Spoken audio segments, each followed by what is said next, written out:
നമ്മുടെ നല്ല perfect parking ആയിരുന്നു നമ്മളിത് പറയാം കേട്ടോ.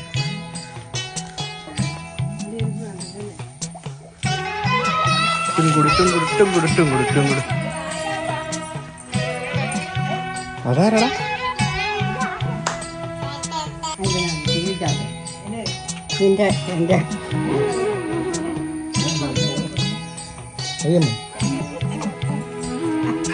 അമ്പലപ്പുഴി ഉണ്ണിക്കണ്ണനോടു നീ എന്തു പരിഭവം നെല്ലി വന്നു. കൽവിളക്കുകൾ പാതി മിന്നി നിൽക്കവേ എന്തു നൽകുവാൻ എന്നെ കാത്തു നിന്നു നീ. നമ്മൾ അക്കരെ ചക്ക എടുക്കാൻ ചക്ക കിട്ടി, ഇവിടുന്ന് ചക്കപ്പഴം കിട്ടിയത്.